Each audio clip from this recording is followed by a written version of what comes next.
This is an introduction to Rosemary Ainslie's circuit. In January 1999, Rosemary Ainslie, who is a scientist in South Africa, made a patent application for a device which has 17 times more power output than its own input power. I personally was never in any doubt that Rosemary Ainslie would encounter fanatical opposition to her scientific paper, because scientists, for want of a better word, are unwilling to accept her simple system with vastly more power output than the power input. Rosemary Ainslie has produced a pulsing oscillator system which has been measured at a performance of COP equals 17, that is, a coefficient of performance of 17, which means that the output power is 17 times greater than the circuit's input power. As far as I am aware, this has not yet been replicated by other people. The Panacea BOCAF organization people are working to produce an independent implementation of the circuit.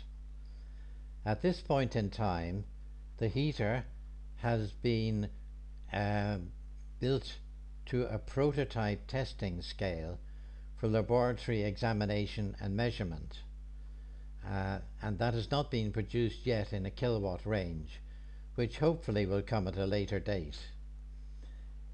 The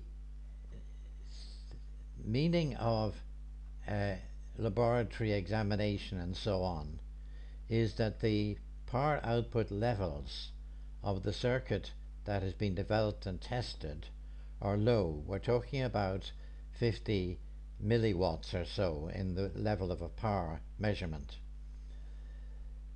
Rosemary arranged her circuit to operate a heating element because scientists like her find it convenient to make reliable power comparisons based on heat measurements. The Panacea BOCAF people have produced a 250-page document describing the research, the testing, the theory and so on, and that document can be downloaded free using this particular link here. The document contains the details which scientists need to see for serious testing and development. It may be a little technical for some people. This here is Rosemary's circuit. As you can see, there's a 555 timer chip driving a field effect transistor, which is an IRF PG50 type, and there are 3 fairly fancy variable resistors, one marked gate, one marked off, and one marked on. The connections for a 555 chip are shown here, and the connections for an IRFP G50 FET are shown there. The components are actually listed in this table. In very broad outline, the circuit produces the same very short, very sharp voltage pulses that are the basis for so many free energy devices. The circuit used looks very simple, but in spite of looking simple, the way that it operates is not at all simple. To a quick glance, the circuit looks like a standard 555 timer chip used in many existing applications. However, if the circuit is operated as a 555 pulsing circuit, then the output power will definitely not be greater than the input power. That is, the coefficient of performance will be less than 1. Looking more closely, you notice that the link between the output of the 55 chip on pin 3 and the input gate of the field effect transistor is unusual in that it's not a normal voltage divider. It's just a straight connection from pin 3 through a variable resistor directly into the gate of the field effect transistor.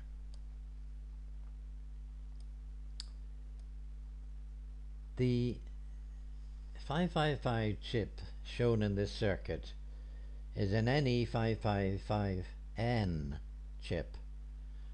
Many 555 chips struggle to reach 50,000 cycles per second. To get the circuit into its coefficient of performance greater than 1 operation, the resistor marked gate is adjusted very slowly to find the point at which the circuit becomes unstable, overrides the normal operation of the 555 chip, and starts oscillating at the resonant frequency of the overall circuit, forcing the 555 chip to become a feedback component. The circuit then produces the sharp, short voltage spikes at more than 10 times the operating speed of the 555 chip, and pulsing the 10 ohm heating element marked load at about 500,000 pulses per second. I'm told that some 555 chips can operate that fast, but many 555 chips definitely can't. The timing elements of the chip should be producing a much lower frequency, as indeed it does before the gate resistor adjustment causes the circuit to break out of its normal design mode operation and start the high-speed spike generating resonant performance, which draws in additional energy from the local environment. Most circuits which draw energy in from the local environment generally need to be tuned to achieve resonant operation.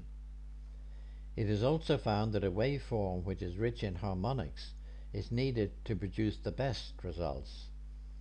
For example, Ronald Klassen recently produced an analysis of the operation of Bob Boyce's electrolyzer toroidal pulsing. Bob's circuit generates 3 separate waveforms, one at about 42.8 kHz, and 2 harmonics, one at about 21.4 kHz and the other at about 10.7 kHz. Ron examined the operation with the 2 harmonics slaved exactly to the master frequency, and then again with the 2 harmonics free running and not quite synchronized, so that a random pattern of harmonic pulses were generated. Surprisingly, he found that the random arrangement gave much higher gains than the precision circuit. The same sort of situation is found here in the Ainslie circuit, as a very precise adjustment of the gate preset resistor R1 has a major effect on the circuit performance, while the other 2 variable resistors R4 and R7 are used to adjust the frequency of the pulses and the ratio of on time to off time. Like almost every other circuit which produces a greater power output than the input power required to make it operate, very careful adjustment is needed. The characteristics of the load heating element R3 are also very important. With some configurations there is no excess power generated, while with others there is a very marked increase in power, and the prototype apparatus produced power outputs in excess of 4 times the input power. A quick glance at the circuit diagram makes it appear that there is no significant connection between the 555 timer chip and the IR FPG50 FET transistor. This is not the case, as the arrangement as shown generates transients which modify the oscillation of the 555 chip. This is presumably due to the nature of the current draw by the gate of the FET, or through induced currents caused by the pulsing of the inductive load heater coil R3. We tend to think of FET transistors as having next to no current flowing into the gate, but the IRFPG50 can draw up to a massive 6 amps for the gate to source current flow. The NE555N chip supplying the gate current with no current limiting resistor between the 2 devices can supply a maximum of only 200 milliamps, or possibly 300 milliamps at a push, which is only 5% of the possible current draw by the FET. The circuit of the NE55N chip is shown here. That is the circuitry of the device that's being connected as part of the circuit. From this, it appears that the direct coupling of the output could allow some modification of the chip timing and waveform if the output current draw is well above the design value. The internal resistors preventing destruction of the chip and reducing the effect so that it just modifies the functioning of the chip. This is also suggested by the fact that the adjustment of the grid variable resistor, which controls the NE555N current draw, is the most critical adjustment of the circuit.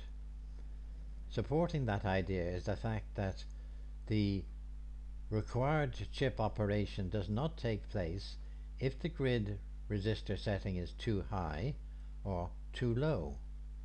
Presumably the setting has to be an exact amount so that the specific physical NE555N chip operation is altered to make it generate waveforms not envisaged by the chip designers. The physical separation of the load resistor and the circuit board may be important, and there's almost certainly a magnetic feedback element as well.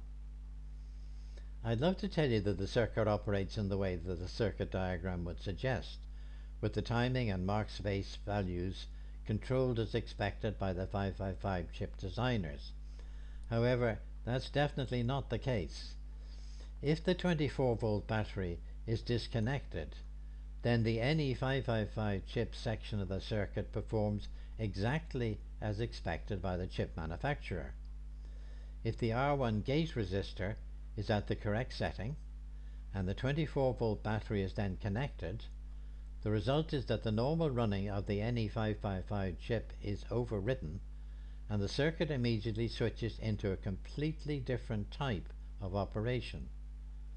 The mark space ratio is forced into an approximately 55% setting, and the pulsing rate is bounced to over 500 kHz.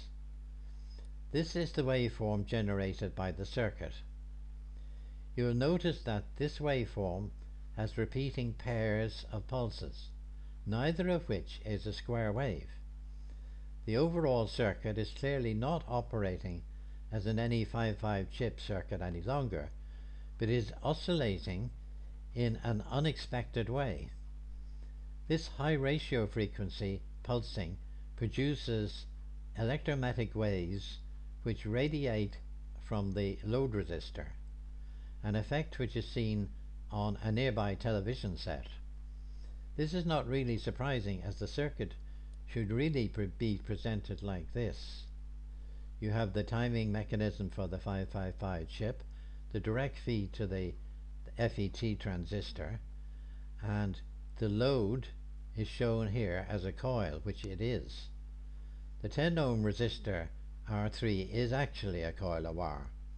The specification for this component shows that it has a length of 150 millimeters, that's 6 inches, a diameter of 32 millimeters, which is 1.25 inches, and is an air core coil wound with 48 turns of resistance wire with a 1 millimeter gap between each turn. The lack of a core allows the coil to oscillate at this very high frequency, and any coil driven at that frequency radiates radio waves. It is almost certain that these electromagnetic waves are inducing voltages in the wiring surrounding the NE555N chip circuit, causing it to run wildly outside its design parameters. The wire-wound adjustment resistors are little coils which have the potential for picking up transmitted waves. This pickup mechanism is strongly supported by the fact that only an NE555N chip will operate in this way, and 3 other makes of 555 chip which were tested failed to produce this runaway action. The higher runaway frequency is important for achieving power gain. Don Smith states that the extra power being drawn into a circuit is proportional to the square of the pulse frequency. If this is correct, then moving the pulse rate up over 500,000 pulses per second will have a major energy effect and explain why tuning the circuit into this high-speed mode is important. The practical method of tuning the circuit into the self-oscillating, non-symmetrical, power-gaining mode is by monitoring the voltage of the V1 24-volt battery. When the circuit is out of tune, the battery voltage gets pulled down quite noticeably. When the circuit is tuned correctly, there is a slight increase in the battery voltage. If the circuit has been built as described, using an NE555N timer chip and a high inductive load resistor coil, then tuning the circuit is performed as follows. Connect a digital voltmeter across the 24 volt power supply and note the exact reading. Set the on preset resistor to its minimum value of 0 ohms. Set the off preset resistor to its maximum value of 10k ohms. These resistors are generally left at these settings throughout. The gate resistor is now adjusted very carefully, watching the voltmeter reading. As the circuit comes to its best possible tuning, the battery voltage will rise. Pick the resistor setting which gives the highest battery reading. The rise in battery voltage is caused by the inflow of external energy. Some of this flows through the load, causing heating effects, which can be 17 times greater than would be normally expected. Part of the inflowing energy flows back into the power supply, and that flow lowers the current draw from the 24 volt battery, which in turn allows it to show a higher voltage reading. This mechanism is exactly the same as is described by Tom Bearden when explaining the operation of John Bedini's battery charging pulse circuits. Part of the extra energy goes into the load and part goes back into the power supply. Although it's not mentioned in the parts list, it is very important to mount the FET transistor on a heatsink, as the current flowing through it causes it to heat up. Also important is to use a mica gasket between the FET and the heatsink. A mica gasket is a thin layer of mica which electrically insulates the FET from the heatsink, while still acting as an extremely good conductor of the FET heat to the heatsink.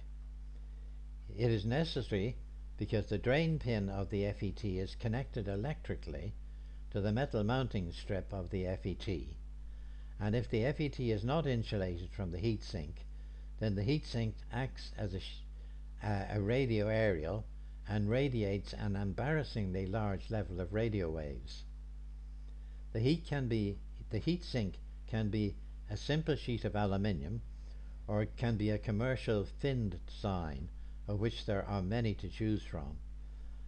A suggested physical layout for this circuit is given towards the end of this document and can be used if you're interested and inclined to do so. This is a circuit which cries out for replication and investigation by both experienced and inexperienced experimenters. There are no expensive components in the circuit, and the circuitry could hardly be any more simple than it is. If this circuit can be scaled up to operate as a household heater, it would mean that electrical heating costs could be reduced to a tiny fraction of what they are at the present time. That sort of cost reduction would make a major difference to a very large number of people, which makes this circuit very interesting indeed. The operating methods which are used in this style of circuitry are described in considerable detail in the patent application WO 99/38247, which has been filed for this system. Reading those descriptions can be helpful, so here is a digest part of that patent. And there is where the patent starts, covering the field of invention, the background of the invention, the various details and discussion of the operation, and a brief description of the drawings themselves. There are a number of drawings in the actual arrangement itself, and the section of the patent which is reproduced there you should find fairly interesting. The document continues after the extract from the patent, and it continues with some descriptions which I have put in to demonstrate how the circuit examination has been performed and what the features are, the test results which are worked out, and the various details on the operation itself. There are quite a large number of pages in this document, so the details which are there are worth taking a look at. There is a disclaimer, however. It says it must be understood that this document is presented for information purposes only and must not be construed as being an encouragement to either build or experiment with this or any other circuit. The people who have investigated, designed, built, or described this circuitry are in no way liable for any loss or damage caused by your actions, should you decide to experiment with this or any other circuit. Should you choose to do that, the responsibility for your actions rests entirely with you alone. This document, while presented in good faith, does not warrant that all attempted replications of the circuits described in it will definitely perform in the same way as those which were investigated during the tests which form the basis for this description.